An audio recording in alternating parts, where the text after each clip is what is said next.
rights reforming amid rising political unrest. From protests to a growing humanitarian crisis, a second major convoy has docked in Havana. Mexican Navy ships delivered critical food aid as Cuba faces a deepening energy collapse. The move marks another relief effort amid tightened U.S. sanctions.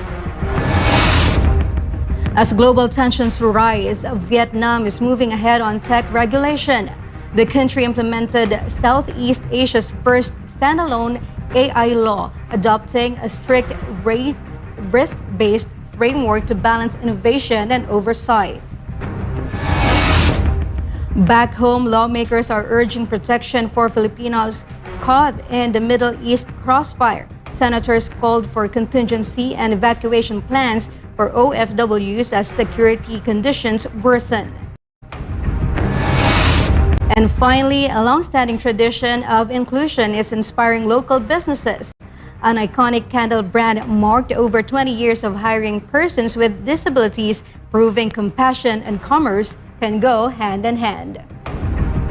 I'm Andrea Santos. Newsline World starts now.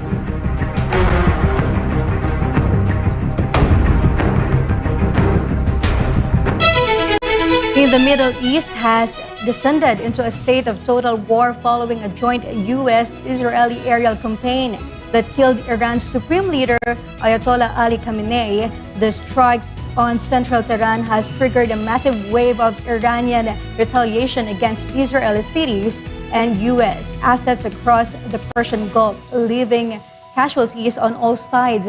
Carlo de la Peña has the latest on this escalating global crisis. At approximately 8:10 a.m. local time on Saturday, the landscape of the Middle East was irrevocably altered. Under Operation Epic Fury, Israeli fighter jets, backed by U.S. intelligence, dropped 30 precision bombs on the Pasture district in central Tehran. The strike successfully targeted the Supreme Leader's compound during a high-level meeting. Iranian officials have confirmed the death of 86-year-old Ayatollah Ali Khamenei, along with his daughter, grandson, and top military commanders, including IRGC leader Mohammad Pakpour. A short time ago, the United States military began major combat operations in Iran. Our objective is to defend the American people by eliminating imminent threats from the Iranian regime, a vicious group of very hard, terrible people. They've rejected every opportunity to renounce their nuclear ambitions, and we can't take it anymore. Instead, they attempted to rebuild their nuclear program and to continue developing long-range missiles that can now threaten our very good friends and allies in Europe, our troops stationed overseas, and could soon reach the American homeland. We are going to destroy their missiles and raise their missile industry to the ground. It will be totally, again, obliterated. Tehran's response was instantaneous and devastating. The IRGC launched waves of ballistic missiles and drones, striking a civilian bomb shelter in the Israeli city of Beit Shemesh, resulting in at least 9 deaths. In a massive escalation, Iran also targeted U.S. and allied infrastructure across the Gulf. International airports and ports in Dubai, Abu Dhabi, and Bahrain were hit. The Pentagon has confirmed that at least 3 U.S. service members were killed in these retaliatory strikes. As of March 2nd, Iran has entered 40 days of official mourning. A temporary leadership council consisting of the president and judiciary chief has assumed control, while the Assembly of Experts scrambles to name a successor. With President Trump vowing to continue the bombardment until the regime is fully degraded, the international community is bracing for a protracted conflict that threatens to engulf the entire region. Reporting for Newsline World, this has been Carlo de la Peña, SMNI News. In a show of tribute, the Shanghai Cooperation Organization lowered its flag to half-mast at its headquarters in Beijing following the death of Iran's supreme leader, Ayatollah Ali Khamenei. Joining international mourning for the influential leader, Kai Villan tells us more.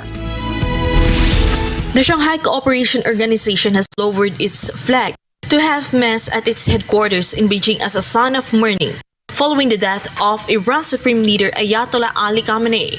The gesture was made on March 1 in connection with Iran's declaration of national mourning and as an expression of grief over recent tragic events in the country. The decision reflects broader regional and international responses to Khamenei's death, with diplomatic missions and authorities in several countries also lowering flags or observing mourning protocols. Governments and embassies, including Iran's own diplomatic missions abroad, have been marking the leader's passing with symbolic acts of respect. Reporting for Newsline World, Kai Villan, SMNI News. Iran says 165 people have been killed following what it describes as a joint U.S.-Israeli airstrikes on girls' elementary school in the country's south. Authorities have announced the end of search operations for victims. Iranian officials say the Shahare Tayyabe school in the southern city of Minab was struck Saturday during a large-scale offensive they attribute to Washington and Tel Aviv. Minab is home to a military base of the Islamic Revolutionary Guard Corps, Iran's elite military force. On Sunday night, authorities confirmed that search and recovery operations had concluded with a reported death toll of 165. There has been no immediate confirmation or response from United States or Israeli officials regarding the strike or the casualty figures. Iranian President Masoud Pezeshkian expressed condolences to the families of the victims and residents of Minab. In a statement, he condemned the airstrikes as inhumane and described them as a barbaric act that adds, in his words, another dark page to what he called a record of aggression against Iran. Pezeshkian also instructed relief agencies and medical centers to prioritize immediate and uninterrupted care for the injured, directing officials to mobilize all available resources. Meanwhile, protesters in the nation's capital staged a colorful and theatrical demonstration over the weekend, calling for accountability, human rights, and the removal of officials they accuse of misconduct. Prince Tripoli reports. Record is lied or not. Hundreds of demonstrators gathered in the nation's capital over the weekend, calling for human rights, equality, and accountability for former and current political figures. The protests featured a mix of activist groups, creative displays, and performances aimed at drawing attention to what participants describe as ongoing threats to democracy. I'm here for human rights. I'm here for equality. Things that are much needed in this country and everywhere abroad. So those are the main reasons why I'm here. I will always be out fighting for democracy. We're with the Backbone campaign, which is out of the West Coast, but they travel around to be able to bring art to these kinds of protests because art is necessary, and it's also the first thing that fascist regimes try to control, because what they hate the most is being mocked.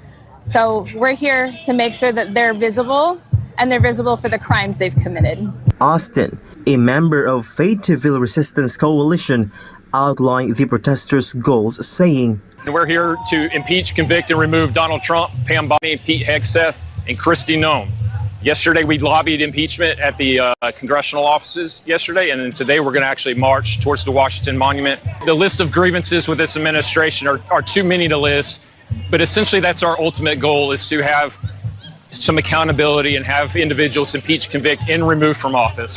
The protests combined art, direct action, and civic engagement to amplify calls for justice and highlight what participants describe as systemic issues and government leadership. Reporting for Newsline World, this has been Prince Tripoli, SMNI News.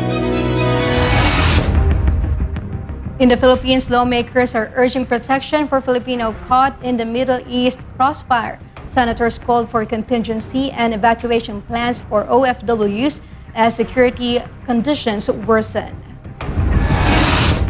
As global tensions rise, Vietnam is moving ahead on tech regulation. The country implemented Southeast Asia's first standalone AI law, adopting a strict risk-based framework to balance innovation and oversight. More news when Newsline World returns.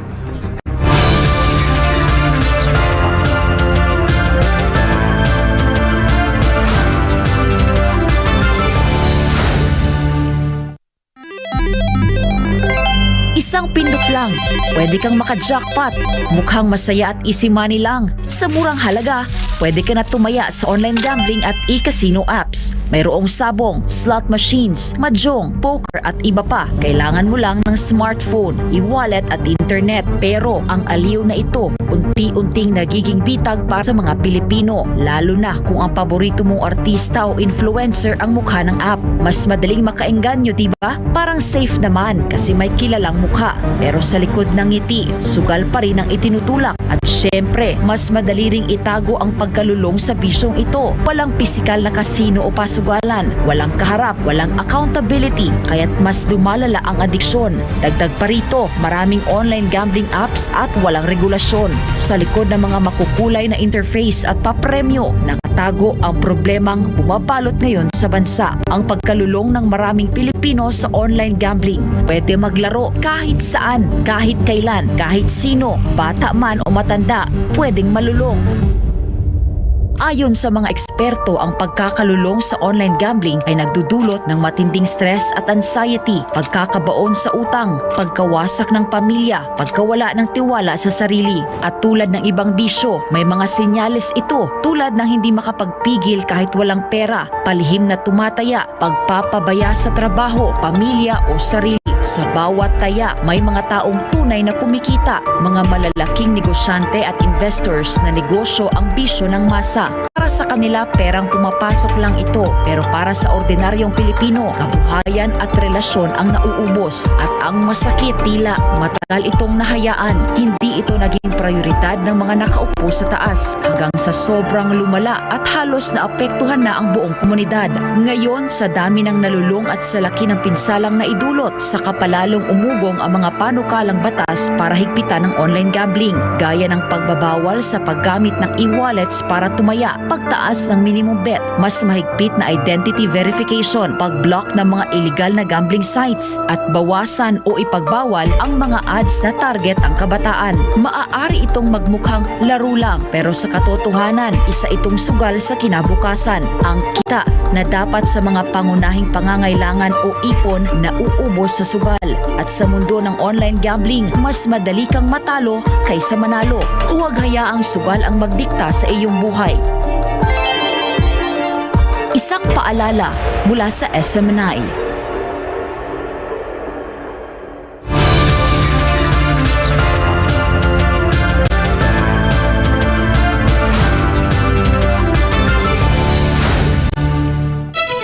And we're back. A senator is calling on the government to further intensify its efforts to protect millions of Filipinos in the Middle East.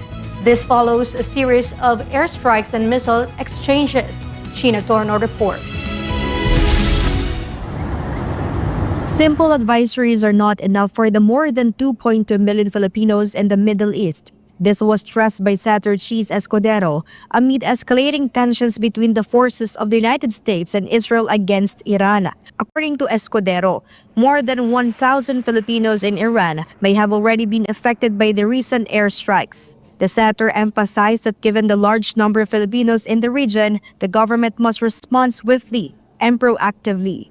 He added that the Department of Foreign Affairs and the Department of Migrant Workers should ensure accurate data on Filipinos affected by the conflict. If the conflict escalates further, other areas such as Saudi Arabia, United Arab Emirates, Qatar, Kuwait, Bahrain, and Oman could also be affected. Given the scale of the unrest, neighboring countries where the bulk of overseas Filipino workers are based are likewise at risk. Escudero is therefore proposing the creation of Middle East Crisis Command Center that would focus on real-time monitoring, identifying safe routes, and preparing evacuation assets and airports and seaports. He also said assistance must be extended to Filipino travelers stranded at airports due to flight cancellations.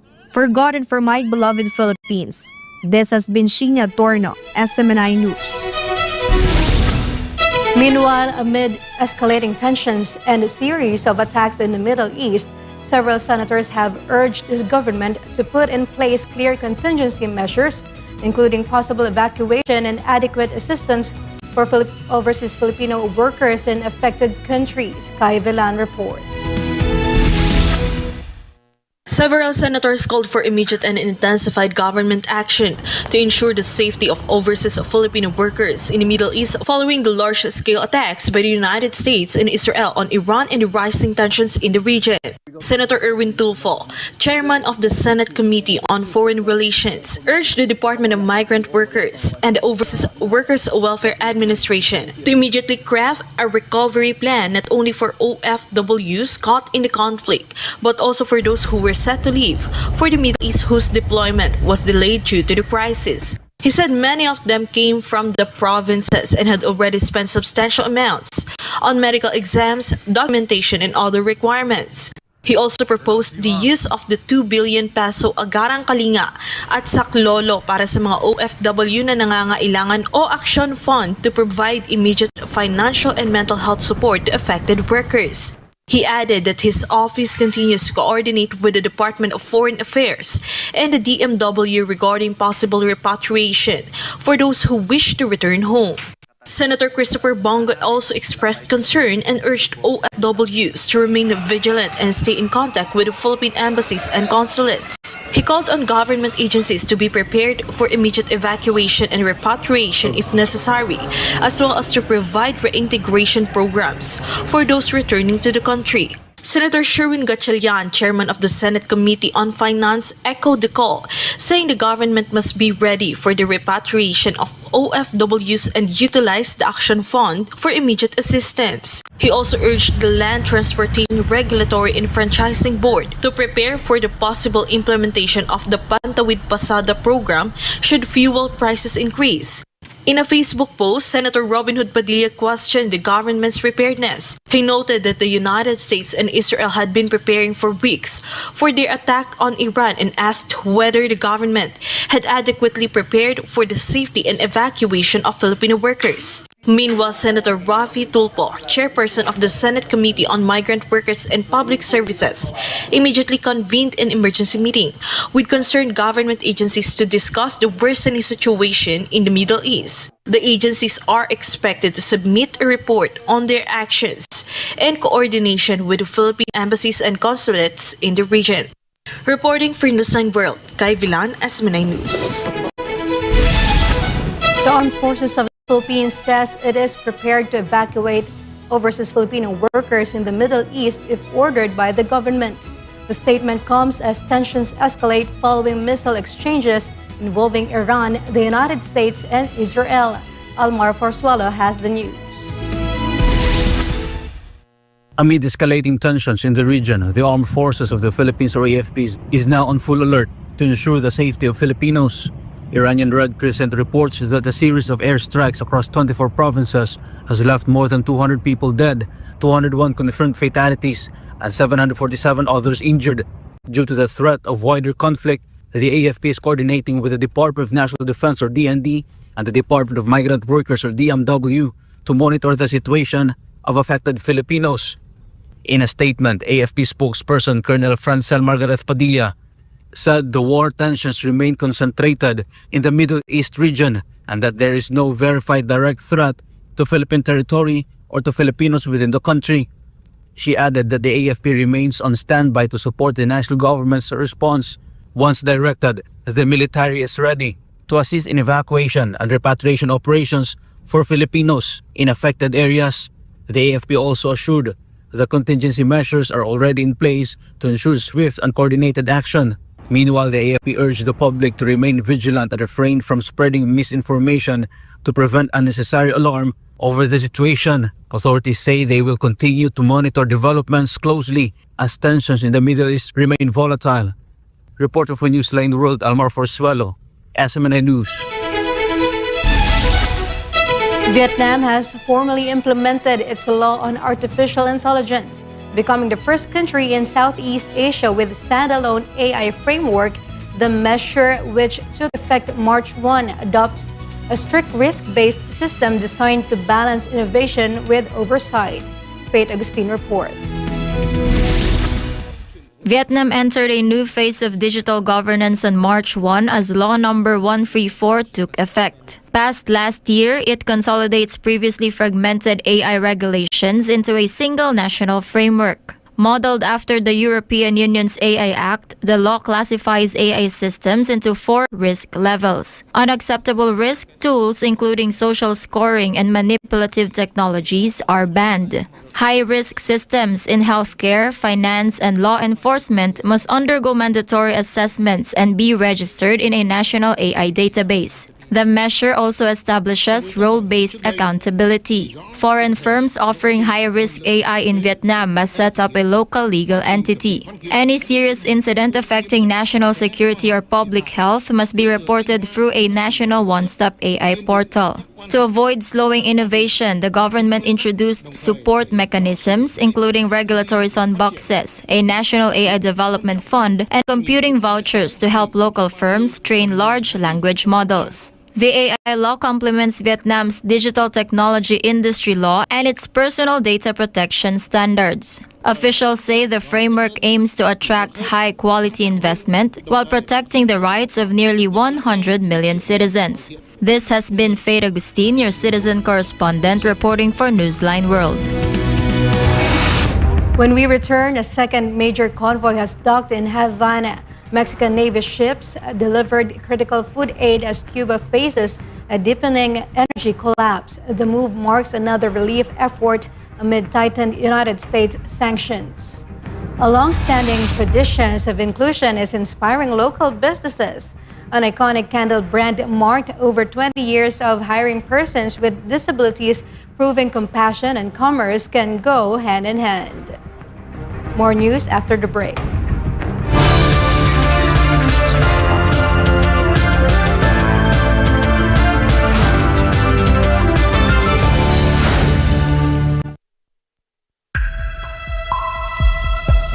Sa kabila ng mga mas modernong kaalaman at teknolohiya, nananatiling matindi ang banta ng HIV sa Pilipinas. Pero gaano nga ba kalala ang sitwasyon? Ang HIV o Human Immunodeficiency Virus ay isang sakit na sumisira sa immune system ng katawan. Ngunit tandaan, hindi ito nakukuha sa simpleng pakikisalamuha. Hindi mo agad mararamdaman, pero unti-unti nitong pinapahina ang katawan. At kapag hindi naagapan, humahantong ito sa AIDS, ang huling yugto na impeksyon, kung saan halos wala ng panlaban ng katawan laban sa sakit. Patuloy na dumadami ang kaso ng sakit na ito sa Pilipinas. Isang nakababahalang pagtaas. Umabot na sa 500% ang itinaas ng HIV cases sa mga kabataang edad 15 hanggang 25.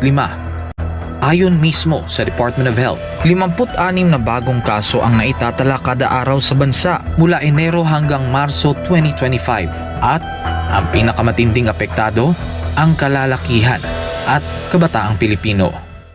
Dahil dito, ang Pilipinas na ngayon ang may pinakamataas na bilang ng bagong kaso ng HIV sa buong Western Pacific region. Isang indikasyon ng lumulubhang sitwasyon. Kaya nananawagan ng Department of Health gawing opisyal at urgent ang laban sa HIV sa pamamagitan ng isang Public Health Emergency Declaration. Kalalakihan ng pangunahing apektado. 95% ng bagong kaso ay lalaki. Mahigit 1/3 ay kabataang nasa edad 15 hanggang 24. Habang wala pang deklarasyon, patuloy ang DOH sa mga sumusunod na hakbang: HIV testing, libreng gamot, self-test kits, at pakikipagtulungan sa DepEd para sa edukasyon sa mga paaralan. Isinulong rin ng DOH ang online patient appointment system para sa HIV patients. Layunin nitong gawing mas madali at mas personal ang pag-access sa libreng gamutan at konsultasyon. Ayon sa schedule ng pasyente, ang HIV ay hindi tulad ng flu. Hindi ito basta naipapasa sa hangin. Ito ay naipapasa sa pamamagitan ng personal na desisyon. Kailangan din nating pagtuunan ng pansin ang ugali, disiplina, at personal na responsibilidad. Isang paalala mula sa SMNI.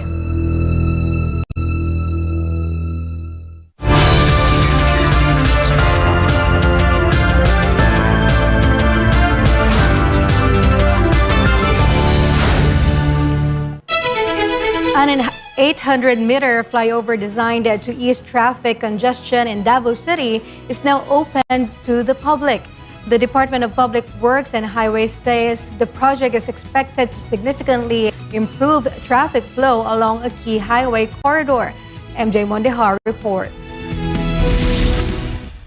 The Magtuod flyover in Davao City was officially opened to the public this morning, March 2. The 4-lane structure stretches 800 meters and was built at a cost of more than 2 billion pesos. According to the Department of Public Works and Highways, the flyover aims to reduce vehicle congestion along the Pan-Philippine Highway, specifically on the Davao City Diversion Road segment.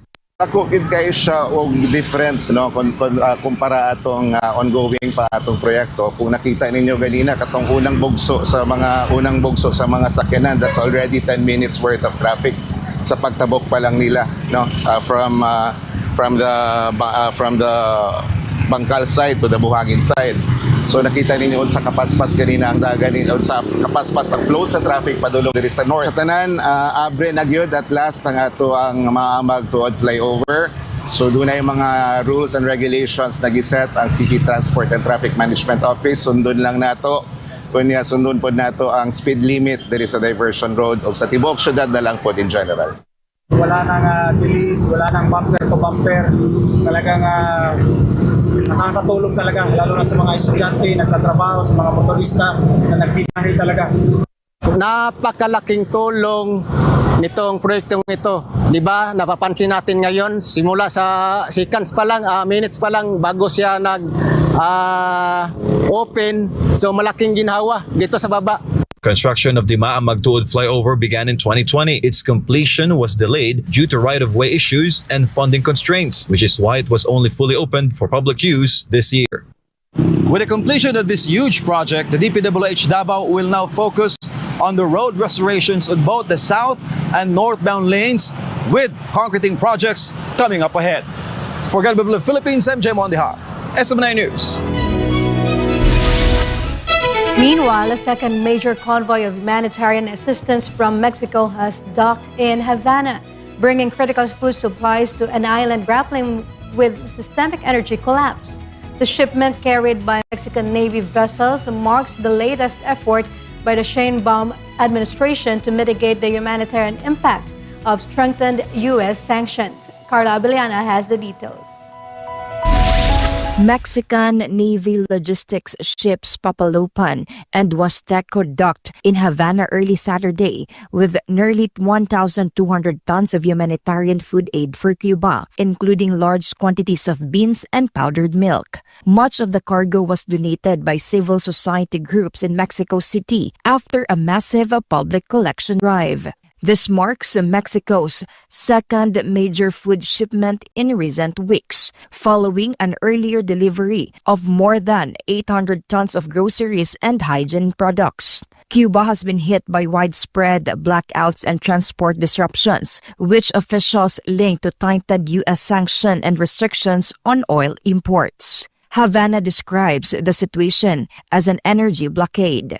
With Venezuelan oil supplies cut off and Mexico petroleum shipments halted under U.S. pressure, the island has faced widespread blackouts, food shortages, and transport disruptions, intensifying hardships for ordinary Cubans. While Washington has eased some restrictions to allow fuel sales to private Cuban companies, the state grid and basic services remain under strain. For many Cuban families, the Mexican shipments have become a critical lifeline amid ongoing shortages. Reporting for Newsline World, Carla Abellana, SMNI News.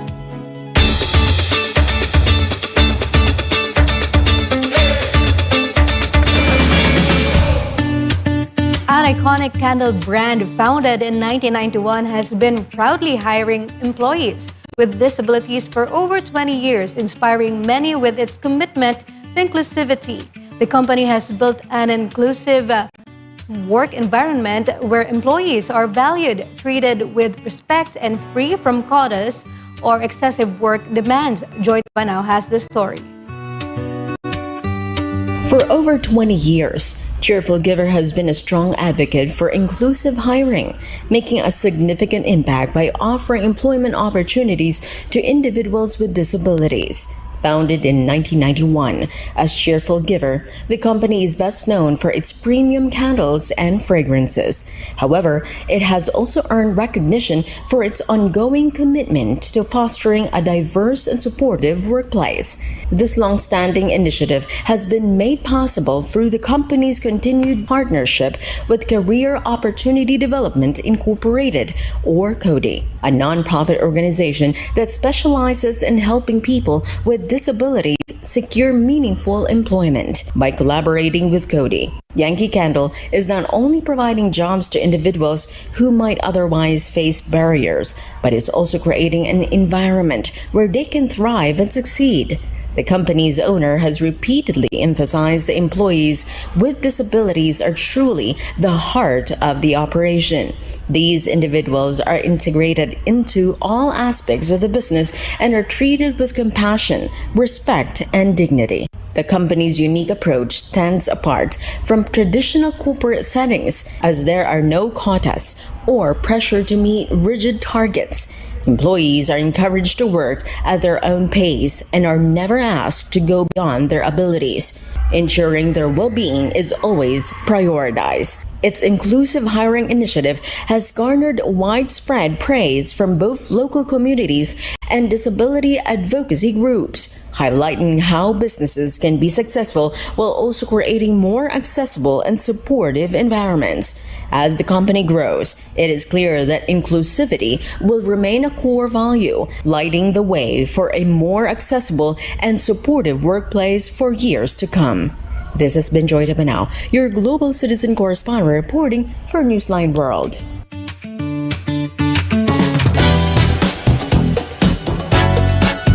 British singer-songwriter Olivia Dean swept 4 major prizes at the Brit Awards in Manchester.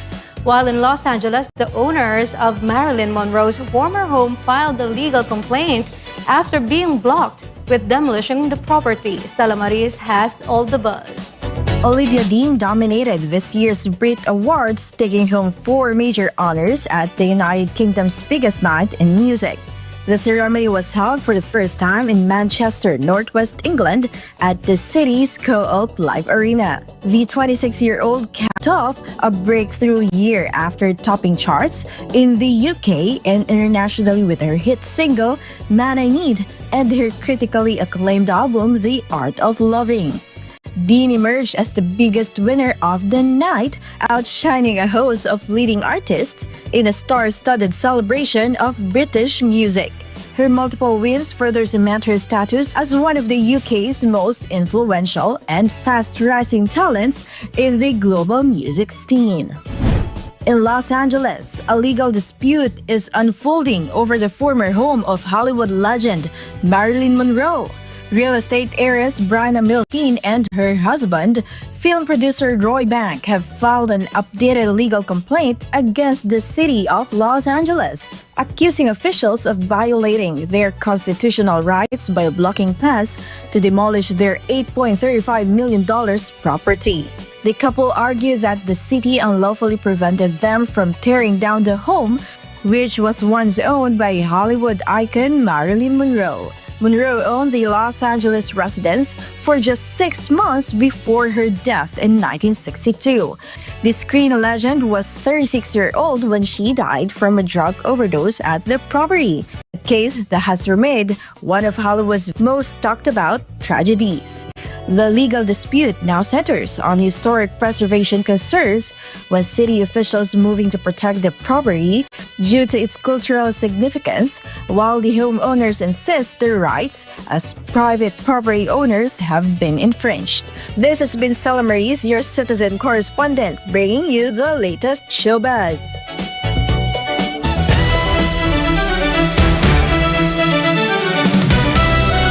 The Golden State Warriors will be without star guard Stephen Curry for at least another 10 days as he continues to recover from a right knee injury. Carlo De La Peña for the updates.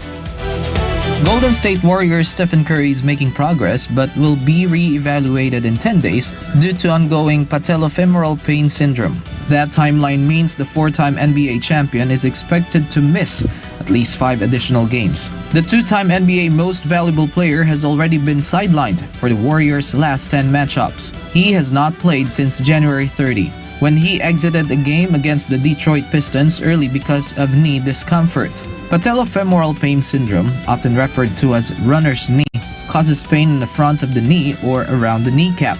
According to Johns Hopkins Medicine, the condition affects the area where the kneecap or patella connects to the lower end of the thigh bone, known as the femur. Golden State is 4-6 in games Curry has missed with the injury and 8-13 overall without him this season. The Warriors continue to monitor Curry's recovery as they look to stay competitive in the Western Conference playoff race. Reporting for Newsline World, this has been Carlo De La Peña bringing you the latest sports news. And before we end, may you be inspired with the words of the Son.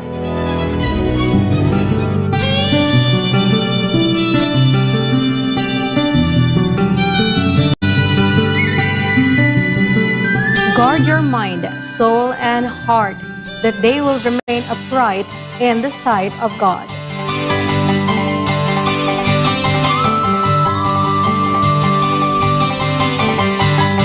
And that's all for this edition of Newsline World for God and my beloved country, the Philippines. I'm Andrea Santos. Thank you for watching. Goodbye.